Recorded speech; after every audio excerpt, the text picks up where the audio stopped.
So that was Crawl. I like that song. It's a fun song. I don't know. I don't know. What do you guys have to say about that song? What are your thoughts? I mean, obviously you like it, but it's a very, very personal song. For Dylan writes all the lyrics, of course, but that song was the first song we tracked through Kevin Gates at Reach Audio. not the rapper. Not the rapper. I wish it was. KG Fresh. Yeah, not the no. It does have 2 phones though. 2 phones. One is not for the plug though. We tracked that song. And, it's just a very, as you can hear, like a lot of this album is actually somewhat like angry in a way. Like the whole point of the album is that I know this gets better. It's supposed to have a happier message through like all anxiety and anger, and that there's something better on the other side of that. It makes you a better person, I think. People that go through things. That's my opinion, but I think people that go through, hardships in life, it makes or breaks you. What was that saying? Smooth seas don't make for good sailors or whatever. Yeah. As corny as that is, that's pretty true. Yeah, absolutely. Absolutely. So you guys, you didn't go down to Kevin for Some Truth in This. You went somewhere else for that record, right? No, that was It was Carrie. Yep. yeah, Carrie. Okay, and then you did another single with somebody here, Matt Matt Amlong here in Amlong. St. Louis. That was Playing with Fire, and then you found Kevin Gates through Strikes Back or Inner Me. Outlines. Matt, because Yeah. Matt. That's what Oh yeah, because yeah. his former band Equal Squeeze Yep, used that's what to we used to do. used to. That's right.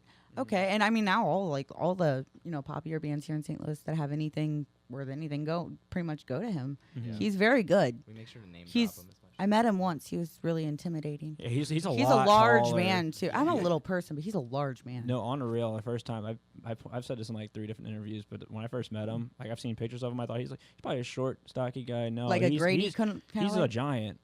Yeah, like he stands could. up, it's like a bear getting on. Yeah, like he could kill you. Oh gosh, but He does mentally. so Yeah. what is how do you compare and contrast between the different recording experiences? Like, I mean, your first record. I mean, there's got to be a difference. Way different people work, or like. If we're talking about like from the first record, like Some Truth of This to now, I would say that like the second record definitely had a lot more like professionalism involved in getting the songs tracked and everything. Because the first one, it was a buddy of ours. It's like, hey, it's like I'll record you guys. All right, cool. We all go over, and we record our stuff, and then that was pretty much it. Yeah, and Right. then you got to transition into someone who does this all day, every day for a living, and has like. And he's gold worked with some records on the pretty wall. major artists in the past too, Yeah. right? So He's worked with like Never Shout Never, The Ready Set. Breathe Katie Electric Groves. was the Yeah, one that Katie I was Groves. stoked on, but that's my Mhm. weird little Oh. stuff. But Fun fact: I think Killian's the only one in this room who actually tracked Some Truth to This. really, Yeah. was it Yeah. just you just went in and played? Well, because me and Matt weren't a part of that. Oh, that's right. I knew Matt wasn't, but I didn't. Yeah, I that didn't was- know. I didn't know you guys then, so I didn't know when you came in. Well, we could talk about that real quick, actually, because if you want, like, Killian, you're the only like original member of this band, actually, right? Unfortunately. Yeah. So I mean, like, besides, like, it's here, Presently, present. yes. Yeah. So, when did you hop in, Quail? Because ever since I've known you guys, you've been a part of the band. You're the first one I met. It was like a ride around the 1 year mark for the band. The band's about to turn 5. I think that's really weird to me, but that was I think August. I played like a house show actually at Matt's mom's house. Yeah, dude. Yeah, it was That a Nico Squeeze that thing house was show. wicked. Yeah, that like oh my god, I've never- it was like sweat. I It's didn't like, Mom, expect bring like down the 60 pizza plus rolls. people to show up and like pack themselves into that tiny little basement. Oh my god, and Oh you guys my got like goodness. naked or something. Matt, That I'm was gonna funny. actually need you to touch your lips to Okay. the fuzzy. There you go. Can you hear the difference? Oh, you don't have headphones on. Yeah, That's right. because they weren't working. Uh, so I gave up. I forgot. Yeah, you're quiet. Anyways, But sorry. Yeah, so You jumped in about a year into yeah, it. and then like that was my first little like demo show or whatever, and then I had a real show right after that, and then I was just in after that. And then Matt, Yeah, I Joined like last. a year and a half ago or Mhm. something. It was like about around then. It's been a little over a year. It's yeah, yeah. it's And like- I was gonna actually talk about that a little later, but we can do that now if you want. I mean, I don't care.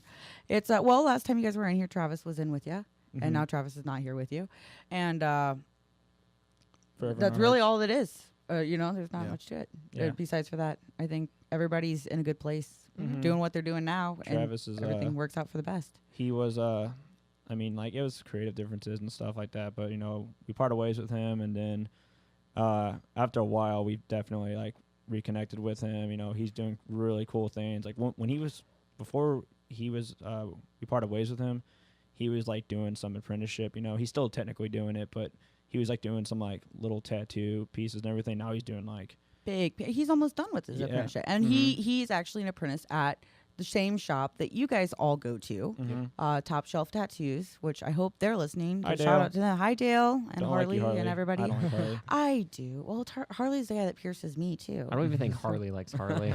It's probably Only true. some days. His little baby looks just like him, though. The poor child.